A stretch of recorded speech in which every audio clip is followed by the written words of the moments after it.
हर हर महादेव। श्री शिव महापुराण रुद्र संहिता पंचम युद्ध खंड अध्याय 36, 37, 38, 39 एवं अध्याय 40। देवताओं और दानवों का युद्ध, शंखचूड़ के साथ वीरभद्र का संग्राम, पुनः उसके साथ भद्रकाली का भयंकर युद्ध करना और आकाशवाणी सुनकर निवृत्त होना। भगवान शिव का शंखचूड़ के साथ युद्ध और आकाशवाणी सुनकर युद्ध से निवृत्त हो भगवान विष्णु को प्रेरित करना। भगवान विष्णु द्वारा शंखचूड़ के कवच और तुलसी के सील का अपहरण, फिर रुद्र के हाथों त्रिशूल द्वारा शंखचूड़ का वध, शंख की उत्पत्ति का कथन। श्री सनत कुमार जी कहते हैं कि हे महर्षि, जब उस दूत ने शंखचूड़ के पास जाकर विस्तार पूर्वक भगवान शिव का वचन कह सुनाया, तब उनके यथार्थ निश्चय को भी प्रकट किया। तब उसे सुनकर प्रतापी दानव शंखचूड़ ने भी परम प्रसन्नता पूर्वक युद्ध को ही अंगीकार किया। फिर तो वह शीघ्र ही मंत्रियों सहित रथ पर जा बैठा और उसने अपनी सेना को भगवान शंकर के साथ युद्ध करने के लिए आदेश दिया। इधर अखिलेश्वर भगवान शिव ने भी तत्काल ही अपनी सेना को तथा देवों को आगे बढ़ने की आज्ञा दी और स्वयं भी लीलावश युद्ध के लिए सन्नद्ध हो गए। फिर तो शीघ्र ही युद्ध आरंभ हो गया। उस समय नाना प्रकार के रणवाद्य बजने लगे, वीरों के शब्द और कोलाहल चारों ओर गूंज उठे। हे मुने, इस प्रकार देवताओं और दानवों का परस्पर युद्ध होने लगा। उस समय वे दोनों सेनाएं धर्म पूर्वक जूझने लगी। स्वयं महेंद्र वृषपर्वा के साथ लड़ने लगे और विप्रचित्ति के साथ सूर्य का धर्म युद्ध होने लगा। विष्णु दंभ के साथ भीषण संग्राम करने लगे। कालासुर से काल, गौकर्ण से अग्नि और काल के से कुबेर, मैं से विश्वकर्मा, भयंकर से मृत्यु, संहार से यम, कालंबिक से वरुण, चंचल से वायु, घट पृष्ठ से बुध, रक्ताक्ष से शनिश्चर, रतनसार से जयंत, वर्चागणों से वसुगण, दोनों दीप्तिमानों से दोनों अश्वनी कुमार, धूम्र से नलकूबर, धुरंधर से धर्म, गणकाक्ष से मंगल, शोभाकर से वैश्वानर, पिपिट से मनमत, गोकामुख, चूर्ण, खड़ग, धूम्र, संघल प्रतापी विश्व और पलाश नामक असुरों से 12 आदित्य धर्म पूर्वक लोहा लेने लगे। इस प्रकार भगवान शिव की सहायता के लिए आए हुए अमरों का असुरों के साथ युद्ध होने लगा। 11 महारुद्र, महान बल पराक्रम से संपन्न 11 भयंकर असुर वीरों से भिड़ गए। उग्र और चंड आदि के साथ, महामणि राहु के साथ चंद्रमा और शुक्राचार्य के साथ बृहस्पति धर्म युद्ध करने लगे। इस प्रकार उस महायुद्ध में नंदीश्वर आदि सभी शिवगण श्रेष्ठ दानवों के साथ संग्राम करने लगे। विस्तार भय से उनका पृथक वर्णन नहीं किया गया है। हे मुने, उस समय सारी सेनाएं निरंतर युद्ध में व्यस्त थीं और भगवान शंभु काल्यसुत के साथ वट वृक्ष के नीचे विराजमान थे। उधर शंखचूड़ भी रत्नाभरणों से विभूषित हो करोड़ों दानवों के साथ रमणीय रत्न सिंहासन पर बैठा हुआ था। फिर देवताओं तथा असुरों में चिरकाल तक अत्यंत भयानक युद्ध होता रहा। शंखचूड़ भी आकर उस भीषण संग्राम में जुट गया। इसी बीच महाबली वीर वीरभद्र समर भूमि में बलशाली शंखचूड़ से जा भिड़े। उस युद्ध में दानवराज जिन जिन अस्त्रों की वर्षा करता था, उनको वीरभद्र खेल ही खेल में अपने बाणों से काट डालते थे। हे व्यास जी, इसी समय देवी भद्रकाली ने समरभूमि में जाकर बड़ा भयंकर सिंहनाद किया। उनके उस शब्द को सुनकर सभी दानव मूर्छित हो गए। उस समय देवी ने बारंबार अट्टहास किया और मधुपान करके वे रण के मुहाने पर नृत्य करने लगी।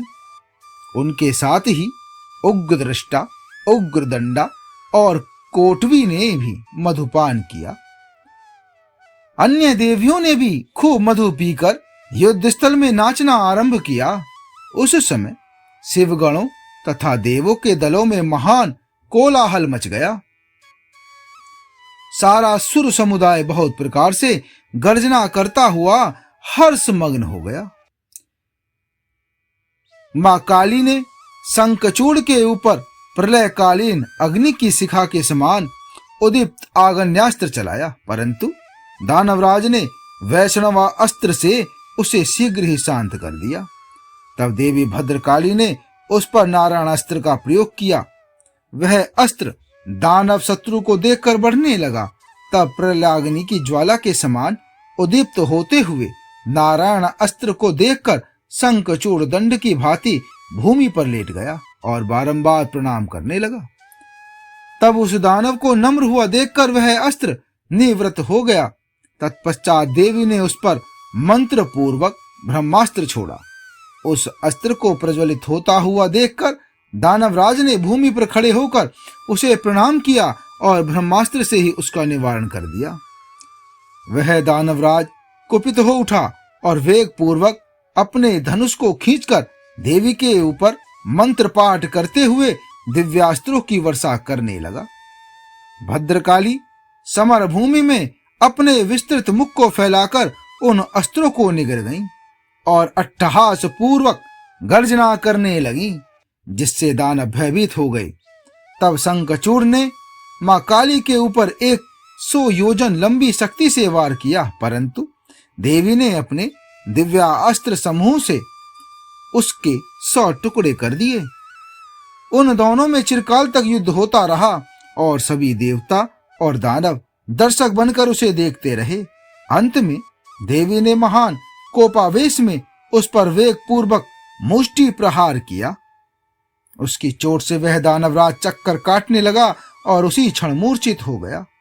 फिर क्षण भर में ही उसकी चेतना लौट आई और वह उठ खड़ा हुआ, परंतु उस प्रतापी ने मात्र बुद्धि होने के कारण देवी के साथ बाहु युद्ध नहीं किया।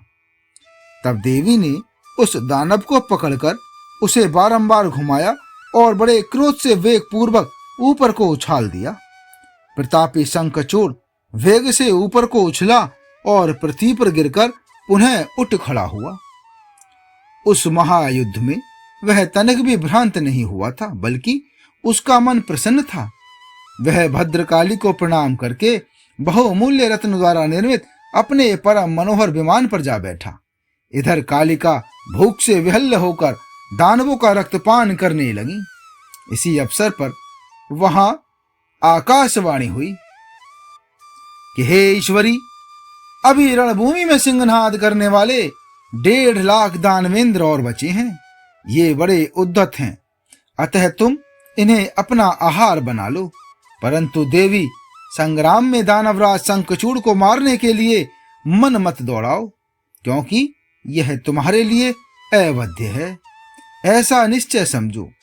आकाशवाणी द्वारा कहे हुए वचन को सुनकर देवी भद्रकाली ने बहुत से दानवों का मांस भक्षण करके उनका रक्तपान किया और फिर वे भगवान शिव के निकट चली गईं। वहां उन्होंने पूर्वापर के क्रम से सारा युद्ध वृतांत कह सुनाया। व्यास जी ने पूछा कि हे महाबुद्धिमान सनत कुमार जी, मां काली का वह कथन सुनकर महेश्वर ने उस समय क्या कहा और कौन सा कार्य किया, उसे आप वर्णन करने की कृपा करें, क्योंकि मेरे मन में उसे सुनने की प्रबल उत्कंठा जाग उठी है। श्री सनत कुमार जी बोले कि हे व्यास मुनि, भगवान शंभु तो जीवों के कल्याण करता परमेश्वर और बड़े लीला विहारी हैं। वे काली द्वारा कहे हुए वचन को सुनकर उन्हें आश्वासन देते हुए हंसने लगे। आकाशवाणी को सुनकर तत्व ज्ञान विशारद स्वयं भगवान शंकर अपने गणों के साथ समर भूमि की ओर चले। उस समय वे महावृषभ नंदीश्वर पर सवार थे और उन्हीं के समान पराक्रमी वीरभद्र, भैरव, क्षेत्रपाल उनके साथ थे। रणभूमि में पहुंचकर महेश्वर ने वीर रूप धारण किया। उस समय उन रुद्र की बड़ी शोभा हो रही थी और वे मूर्तिमान काल से दिख रहे थे। जब शंखचूड़ की दृष्टि भगवान शिव पर पड़ी तब वह विमान से उतर पड़ा और परम भक्ति के साथ दंड की भांति पृथ्वी पर लेटकर उसके सिर के बल उन्हें प्रणाम किया। इस प्रकार नमस्कार करने के पश्चात वह शीघ्र ही अपने विमान पर जा बैठा और कवच धारण करके उसने धनुष बाण उठाया। फिर तो दोनों ओर से बाणों की झड़ी लग गई। व्यर्थ ही बाण वर्षा करने वाले शिव और शंखचूड़ वह उग्र युद्ध सैकड़ों वर्षों तक चलता रहा। अंत में युद्ध स्थल में शंखचूड़ का वध करने के लिए महाबली महेश्वर ने सहसा अपना वह त्रिशूल उठाया, जिसका निवारण करना बड़े बड़े तेजस्वियों के लिए भी अशक्य है। तब तत्काल ही उसका निषेध करने के लिए यूं आकाशवाणी हुई कि हे भगवान शंकर, मेरी प्रार्थना सुनिए और इस समय इस त्रिशूल को मत चलाइए। हे ईश, यद्यपि आप क्षण मात्र में पूरे ब्रह्मांड का विनाश करने में सर्वथा समर्थ हैं, फिर इस अकेले दानव शंखचूड़ की तो बात ही क्या है। आप स्वामी के द्वारा देव मर्यादा का विनाश नहीं होना चाहिए। हे महादेव, आप उस देव मर्यादा को सुनिए और उसे सत्य एवं सफल बनाइए।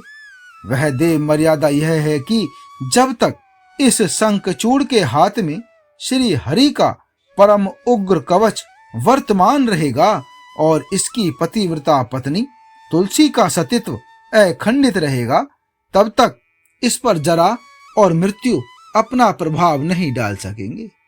अतः हे जगदीश्वर शंकर, श्री ब्रह्मा जी के इस वचन को सत्य कीजिए। तब सतपुरुषों के आश्रय स्वरूप भगवान शिव ने उस आकाशवाणी को सुनकर तथास्तु कहकर उसे स्वीकार कर लिया और भगवान विष्णु को उस कार्य के लिए प्रेरित किया। फिर तो भगवान शिव की इच्छा से विष्णु वहां चले पड़े। वे तो मायावियों में भी श्रेष्ठ मायावी ठहरे। उन्होंने एक वृद्ध ब्राह्मण का वेश धारण किया और शंखचूड़ के निकट जाकर उससे यो कहा। वृद्ध ब्राह्मण बोले कि हे दानवेंद्र, इस समय मैं याचक होकर तुम्हारे पास आया हूं, तुम मुझे भिक्षा दो। हे दीनवत्सल, अभी मैं अपने मनोरथ को प्रकट नहीं करूंगा। जब तुम देना स्वीकार कर लोगे तब पीछे मैं उसे बताऊंगा और तब तुम उसे पूर्ण करना। ब्राह्मण की बात सुनकर राजेन शंखचूड़ का मुख और नेत्र प्रसन्नता से खिल उठे। जब उसने ओम कहकर उसे स्वीकार कर लिया तब ब्राह्मण ने छल पूर्वक कहा, मैं तुम्हारा कवच चाहता हूं। यह सुनकर ऐश्वर्यशाली दानवराज शंखचूड़ ने, जो ब्राह्मण भक्त और सत्यवादी था, वह दिव्य कवच जो उसे प्राण के समान था ब्राह्मण को दे दिया। इस प्रकार श्री हरि ने माया द्वारा उससे वह कवच लिया और फिर शंखचूड़ का रूप धारण करके वे तुलसी के पास पहुंचे। वहां जाकर सबके आत्मा एवं तुलसी के नित्य स्वामी श्री हरि ने शंखचूड़ रूप से उसके शील का हरण कर लिया। इसी समय विष्णु भगवान ने भगवान शंभु से अपनी सारी बात कह सुनाई। तब भगवान शिव ने शंखचूड़ के वध के निमित्त अपना उद्दीप्त त्रिशूल हाथ में लिया। परमात्मा शंकर का वह विजय नामक त्रिशूल अपनी उत्कृष्ट प्रभा बिखेर रहा था। उससे सारी दिशाएं, पृथ्वी और आकाश प्रकाशित हो उठे। वह मध्याह्नकालीन करोड़ों सूर्य तथा प्रलय अग्नि की शिखा के समान चमकीला था। उसका निवारण करना असंभव था। वह दुर्धर्ष, कभी व्यर्थ न होने वाला और शत्रुओं का संहारक था। वह तेजों का अत्यंत उग्र समूह, संपूर्ण शस्त्रास्त्रों का सहायक, भयंकर और सारे देवताओं तथा असुरों के लिए दुस्सह था। वह एक ही स्थान पर ऐसा दमक रहा था मानो लीला का आश्रय लेकर संपूर्ण ब्रह्मांड का संहार करने के लिए उद्यत हो। उसकी लंबाई 1000 धनुष और चौड़ाई 100 हाथ थी। उस जीव ब्रह्म स्वरूप शूल का किसी के द्वारा निर्माण नहीं हुआ था। उसका रूप नित्य था। आकाश में चक्कर काटता हुआ वह त्रिशूल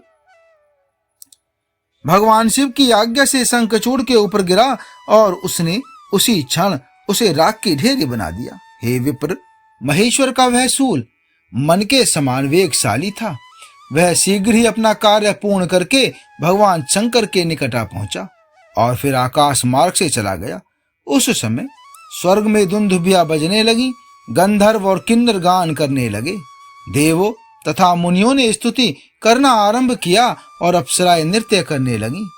भगवान शिव के ऊपर लगातार पुष्पों की वर्षा होने लगी और ब्रह्मा, विष्णु, इंद्र आदि देवता तथा मुनिगण उनकी प्रशंसा करने लगे। दानवराज शंखचूड़ भी भगवान शिव की कृपा से शाप मुक्त हो गया और उसे उसके पूर्व श्री कृष्ण पार्षद रूप की प्राप्ति हो गई।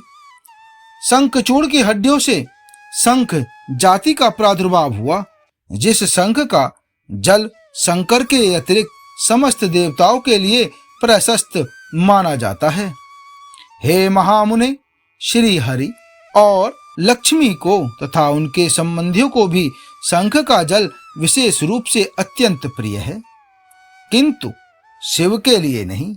इस प्रकार शंखचूड़ को मारकर शंकर, उमा, स्कंद और गणों के साथ प्रसन्नता पूर्वक नंदीश्वर पर सवार हो शिवलोक को चले गए। भगवान विष्णु ने वैकुंठ के लिए प्रस्थान किया और देवगण परमानंद मग्न हो अपने अपने लोक को चले गए। उस समय जगत में चारों ओर परम शांति छा गई। सबको निर्विघ्न रूप से सुख मिलने लगा। आकाश निर्मल हो गया और सारी पृथ्वी पर उत्तम उत्तम मंगल कार्य होने लगे। हे मुने, इस प्रकार मैंने तुमसे महेश के जिस चरित्र का वर्णन किया है वह आनंददायक, सर्व दुखहारी, लक्ष्मीप्रद और संपूर्ण कामनाओं को पूर्ण करने वाला है। आगे का अध्याय 41।